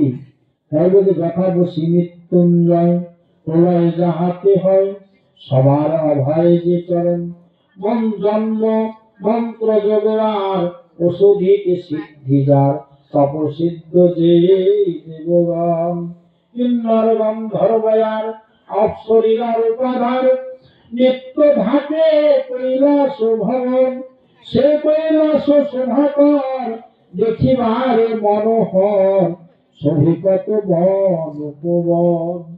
ছয় ঋতু একত্রিত উদয় দিবস রেতে, রবি শশী শোভিত বন গগন, গন্ধর্ব কিন্নর যত গাহিতেছে অবিরত, লতা গুল্ম কুঞ্জ সারি সারি, সিংহ হস্তি একস্থানে রহে আনন্দিত প্রাণে, ব্যাঘ্র মৃগ আনন্দে বিহারী, প্রকারবনী নদিত অলিকল মুখরিত, মদমত্ত ভ্রমর গুঞ্জন। তুতম্বর কোকিলের সুপজন বিহগের, নিত্য শেখর বিরাজিত, কৈলাস পর্বত যেন গজরূপে ধায় হেন, নির্ঝরের ধ্বনি আসে কানে, পারিজাত দেবদারু কাঞ্চনয় অর্জুন তরু, সালো তালো কমালয়া শুনি, আম্র পুণ্যাগ পারুল নীলচম নিপচম কক বকুল, কদম্ব রস কুন্দনা, কুরু বক আদি যত বৃক্ষ সবে শত শত, আছে সে তপন সবুমা। স্বর্ণবর্ণ পদ্মেরা মালতী কুঞ্জ কমলা, মাধবীর লতায়ার ফুল, জম্বুরু অসত্য হিন্দু ভুর্জত ভুর্জ বট আদি জম্বু, পিয়াল মধু বেনুকুল, সরোবরে শোভিকত পদ্ম জাতি অগণিত, কুমুদ কহলার বন্ধময়, বিহঙ্গ কুদল সহ সেই বন্ধে অহরহ বায়ু সহ কৈলাসেতে বয়। কৈলাসের উপবনে কত জীবজন্তু বাণী সর্বক্ষণ করে বিচরণ। বানর শূকর হাতি ভল্লুক সজানু জাতি মৃগ সিংহ ব্যাঘ্র যশোগণ। শরৎ বায়ু উর্ণ কস্তুরী মৃগর কর্ণ মহিষতরক্ষাদি যত কৈলাস ভূমিতে তারা হয়েছেন হিংসাহারা। মিলেমিশে থাকে অবিরত সরোবর তীরে কত কদলী বৃক্ষ শোভিত মনোরম রূপ হয় তার। এই রূপ আর কোথাও না দেখি আর শিব ভূমি শোভার আধার। এহেন গিরির পর বাস করে দিগম্বর উপনীত ব্রহ্মাদেব দেখি গিরি শোভাকর সকলে মোহিত হয়। আরে সরে মেলিয়া বলে দুয়ে নদী মনোহর বহে বাড়ি পুণ্যতর নন্দায় অলকানন্দনা। বিষ্ণু পদরেণু ছুঁয়ে গিরিশের পদ ধুয়ে বিষ্ণু পদ রেণু ছুঁয়ে গিরিশের পদ ধুয়ে পুত করে এই বিশ্বধাম। তদুপরি শোভাকর রহে অলকানন পার্শ্বে তার সৌগন্ধিক বন। সেই বন মহেশ্বর হরিপ্রেমে দিগম্বর। সেই বনে মহেশ্বর হরিপ্রেমে দিগম্বর করে সুখে হরি আরাধন। করে সুখে হরি আরাধন। অলকারে কত শোভা জগতের মনোলোভা কার শব্দ বর্ণিবারে পারে। অনন্ত সহস্র মুখে বর্ণিতে না পারে সুখে তিলকে শোভা তাই হারে। সবে প্রবেশে সুখী অলকানন কত সাক্ষী করে শোভা। হরে নিরন্তন চারিদিকে শোভা করে কত সরোবর। চন্দ্র সর কত মণি জলে নিরন্তর। ব্রহ্মালয়ে দেবগান অলকাননে নাহি পা দেখা পান সেই প্রভু দিগম্বরে। সৌগন্ধিক মনে করে করেন গমন। প্রবেশিয়া বনে সবে আনন্দিত মন। অদূরে দেখে নেয় তরু ভয়ঙ্কর সতেজে যোজন সেই হয় দীর্ঘতর। অসংখ্য যোজনে শাখা প্রশাখা বিস্তার। ছায়াতে কৈলাস স্নিগ্ধ হয় অনিবার। নাম তার হয় বট পশু পক্ষী শূন্য দেখিলে জীবের তাহে।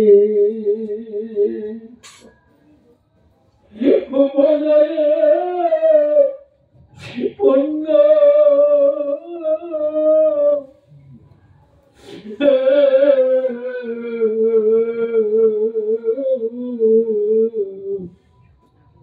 অসংখ্য যোজনে শাখা প্রশাখা বিস্তার। ছায়াতে কৈলাস স্নিগ্ধ হয় নিবাস। নাম তার হয় বট পশু পক্ষী শূন্য দেখিলে জীবের তাহে উপজয় পুণ্য। যোগ প্রভাময় তরু মূল দেশে তার সমাসীন মহেশ্বর মস্তক আকার ভীষণ মূরতি বটে তবু ক্রোধহীন স্নিগ্ধ ভাবে অপবিষ্ট বদন বলি। আমার প্রভু শ্রীবাস সতীকে হারিয়ে বলিলে বদরে বাতবৃক্ষের নিচে বসে আছে অধমুখে, আর দেবতারা তাকে খুঁজছে, কিন্তু ম্লান বোধ ভয়ে সতীর বিনাশে বাকি হয়ে গেল। সনকাদি করিষ্ঠ গন্ধর্ব কিন্নর কুবের পূজয় তার শব্দ হর জয় হর হর মহাদেব কি, জয় হর হর মহাদেব কি, জয় হর হর মহাদেব কি। ললাটে দীপিতে চন্দ্র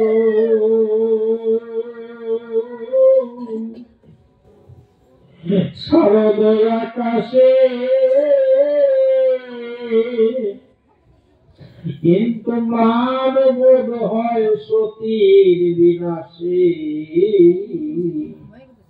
তপস্বীর সমবেশ মহাতপধারী মহাব্রতধারী সকল ঐশ্বর্যময় দেখিতে ভিখারি। এই জগতে যারা সর্বত্যাগী তারা সর্বত্যাগী নয় গো, তাদের সর্ব ঐশ্বর্যে পূর্ণ ভান্ডার। তাদের দেখে মনে হয় তারা ভিখারি, কিন্তু তারা সর্বধনের ধনী। যারা হরির নাম কৃষ্ণ নাম শিব নাম জপ করে তাদের মনে হয় দেখে পাগলের মতো ঝোলা ঘুরিয়ে ঘুরে বেড়ায়, কিন্তু এই জগতে তারা ভিখারি নয়, তারাই প্রকৃত আসল ধনী। আমরা হলাম ভিখারি, আমি হলাম ভিখারি, চলি আমি মহাপাপী। ললাটে দীপিছে চন্দ্র শারদ আকাশে, কিন্তু ম্লান বোধ হয় সতীর বিনাশে।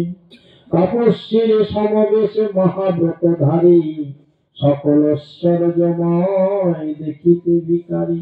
ঋষি শ্রেষ্ঠ সোনার সম্মুখে তাহার জিজ্ঞাসের ব্রহ্মজ্ঞান বিবিধ প্রকার। ব্রহ্মের মহিমাহার প্রকাশের সুখে তাহাতে বিস্মৃত তাই রণ সতী শোকে। অবরত ব্রহ্মরানী নারদ সুমতি শিবের নিকটে বসি শোনে সম্প্রতি। এভাবে হেরিয়া তবে কমল বাসন দেবগণ সহ মিলি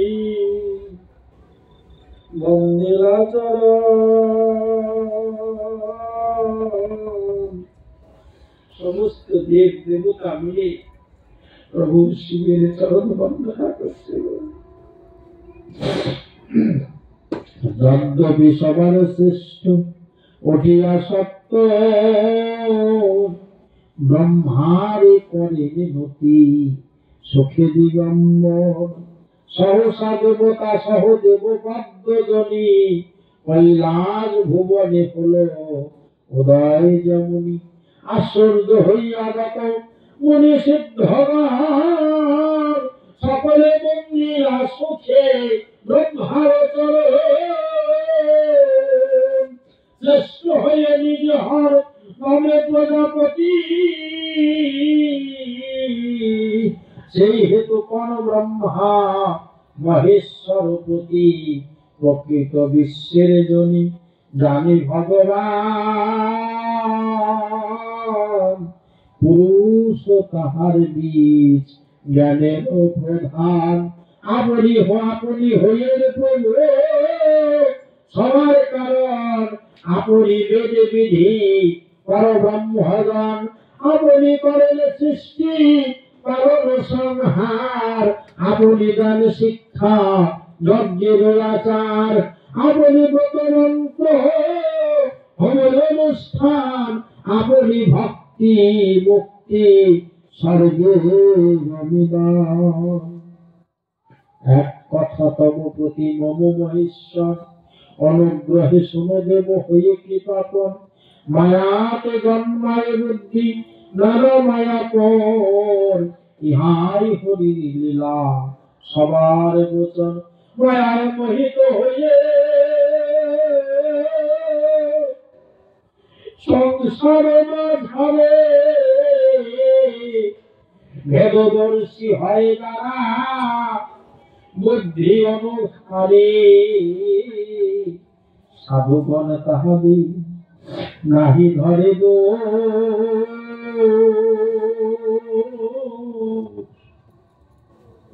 নিজ গুণে ক্ষমা করে নাহি করে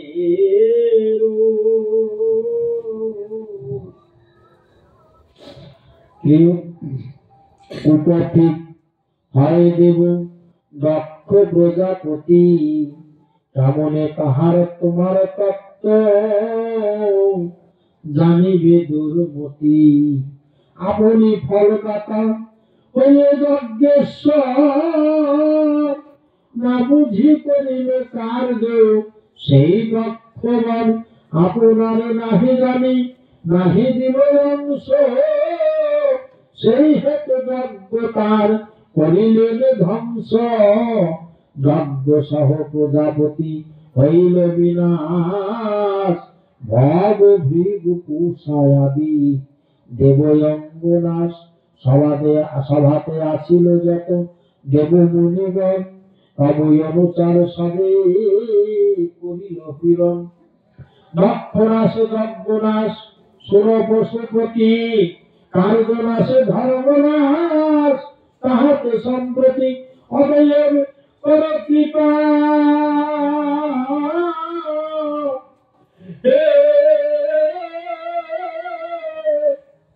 প্রভু শঙ্কর,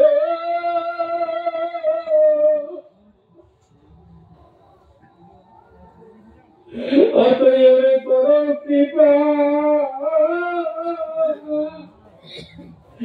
প্রভু শঙ্কর।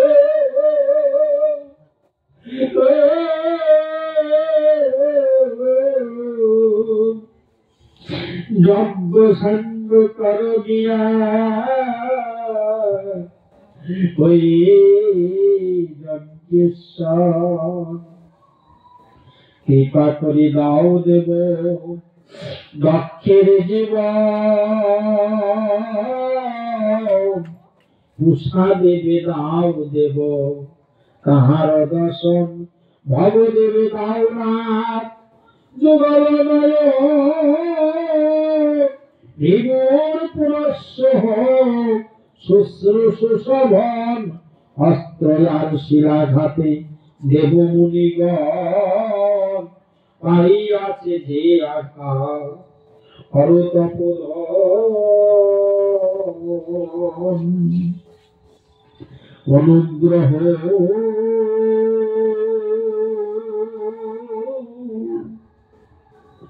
পরশবে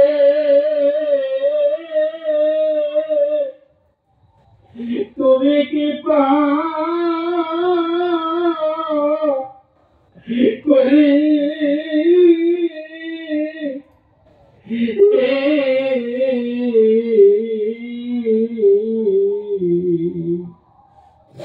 অনুগ্রহ করো সবে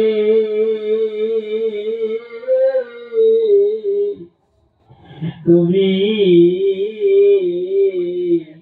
কৃপা করি।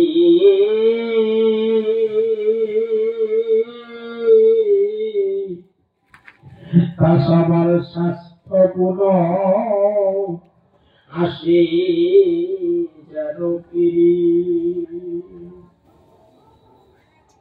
দেবতারা ভগবান শিবের আরাধনা করলেন আর নিজেদের মঙ্গল কামনা করলেন।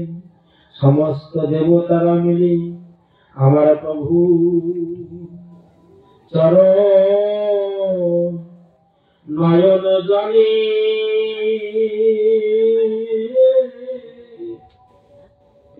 ধোয়াইল।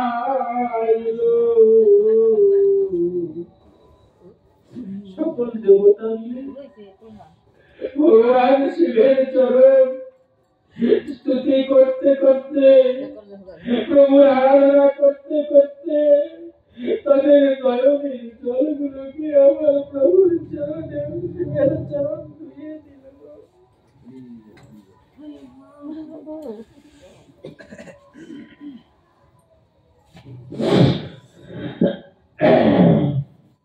যজ্ঞ অবশেষে যাহা থাকিবে নিশ্চয়, তোমার তাহাই তোমার ভাগ। শোনো মহাশয়, এই প্রভু করো তুমি যজ্ঞ সমাপন।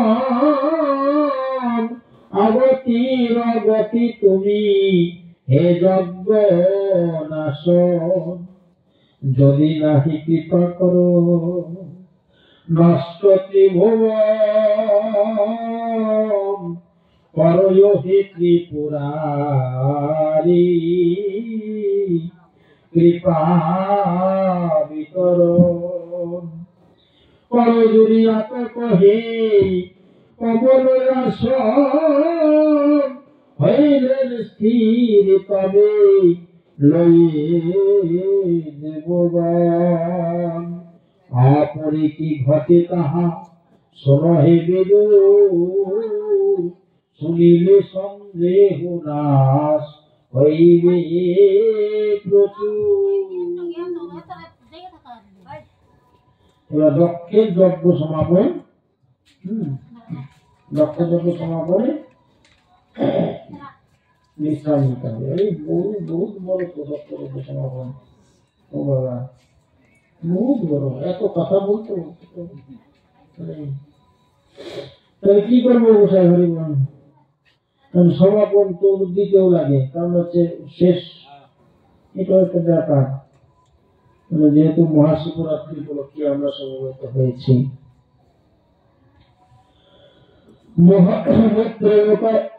একটু তাড়াতাড়ি পড়ে যাবো, কিছু মনে করবেন না। হেন শোনো বিদুর সুজন, জগতে দক্ষের যজ্ঞ হয় সমাপন। ব্রহ্মার বচনে তুষ্ট হয়ে মহেশ্বর, ক্রোধ কাজে হইলেন প্রফুল্ল অন্তর। আনন্দে মাতিয়া দেব কহিলেন যাহা, সুস্থির হইল শুনি দেব ঋষি কাহা। যা কহিলে ব্রহ্মা তুমি যুক্তিযুক্ত হয়, যজ্ঞের বিনাশ মোর অভিপ্রায় নয়।